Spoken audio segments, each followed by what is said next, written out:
Hi friends, ఈ వీడియోలో మనం 3 టాపిక్స్ గురించి డిస్కస్ చేయబోతున్నాం. ఆలీ గారి బెట్టింగ్ యాప్స్ ప్రమోషన్ గురించి మాట్లాడుకుందాం. అండ్ సెకండ్ వన్ వచ్చేసి తెలంగాణ గవర్నమెంట్ ఆంధ్రప్రదేశ్ గవర్నమెంట్ ముందు పెట్టిన డిమాండ్స్ గురించి మాట్లాడుకున్నాం. ఆలీ గారి యాక్టింగ్కి మనం అందరం సలాం కొట్టాల్సిందే.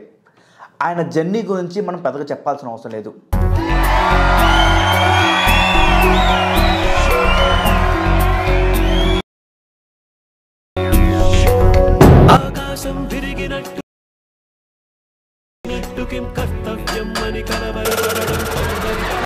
ఎందుకంటే ఆయన చైల్డ్ ఆర్టిస్ట్ నుంచి ఇప్పుడు లెజెండరీ ఆర్టిస్ట్గా అయ్యాడు. అయినా కానీ ఇలాంటి తుత్తర పనులు ఏంటి? చెప్పే పొజిషన్లో ఉండాలి ఆలీ గారు, కానీ తనే చెప్పించుకునే పొజిషన్లో ఉన్నాడు. వాడు చనిపోయాడు అన్న విజయ్. ఎలాగా? వాడు ఇదే బెట్టింగ్లు సూసైడ్ చేసుకున్నాడు. ఈ మధ్యన చాలా ఎక్కువ అవుతున్నాయి, బాగా ఎక్కువ అవుతున్నాయి అన్న. అంటే దయచేసి యూత్, మీరు సంపాదించకపోయినా పర్లేదు, కానీ ఇట్లాంటి పనులు చేసి మీరు చనిపోతే జీవితాంతం మీ తల్లిదండ్రుల్ని అది నరకం, అది చాలా నరకం. అది దయచేసి చేయకండి ప్లీజ్. చెప్పేవన్నీ శ్రీరంగ నీతులు, దూరేవన్నీ మీరు కామెంట్ బాక్స్లో కామెంట్ చేయండి. మీరు ఇలా చాలా ఛాంపియన్షిప్లో ముందుగానే ప్రిడిక్ట్ చేసి చాలా అమౌంట్ సంపాదించవచ్చు.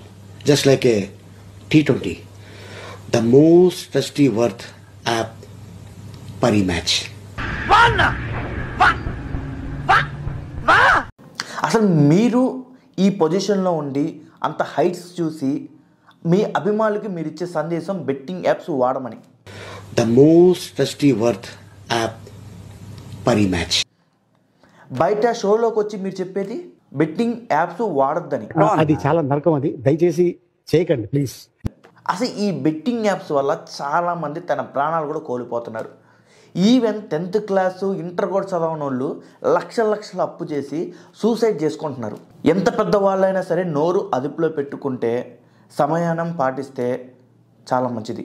ఇంత పెద్ద యాక్టర్సు, ఇంత పెద్ద టెలివిజన్ యాక్టర్సు, ఇంత పెద్ద యాక్టర్సు ఇలా చేయడం చాలా తప్పు.